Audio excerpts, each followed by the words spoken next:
खूब बजेबे डीजे बीजे मार धार होते कहीं जे भाई जेबे फायर के टार छौड़ी मोगी गोरे गोरे सेला फीकी चेबे जोरे छिए हम छौड़ा यसमा। खूब बजेबे डीजे बीजे मार धार होते कहीं जे भाई जेबे फायर के टार छौड़ी मोगी गोरे गोरे सेल्फी साइड के खिंचबे जोरे छिए हम छौड़ा यसमा।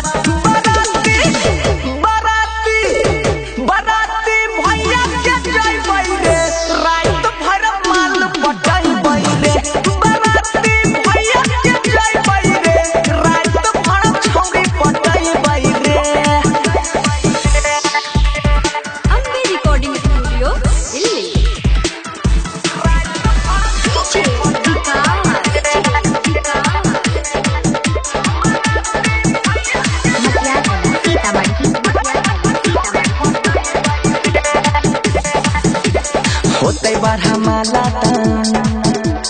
फोड़बै पराका रे खुशी के माहौल छै धूम धड़ाका रे।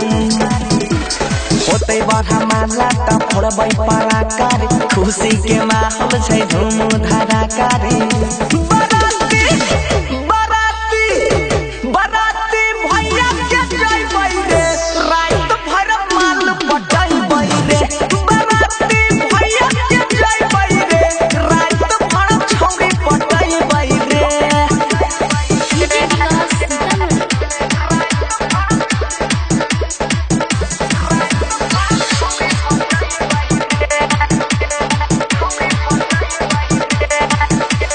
सोनुआ मनीष संग पीके रहबै टाइट रे साली के ढोरी पर बारबै लेजर लाइट रे।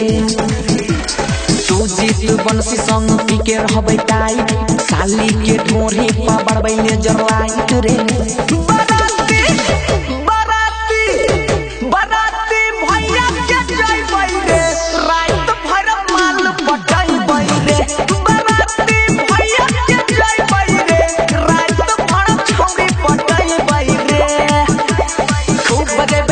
डीजे मार धार होते कहीं जे भाग जेबे फायर के टार छौड़ी मोगी गोरे गोरे सेल्फी साइड के खिंचबै जोड़े छिए हम छौड़ा यसमा। बराती भैया के जइबै रे रात भर माल पटैबै रे। बराती भैया के जइबै रे रात भर छौड़ी पटैबै रे। Recording studio.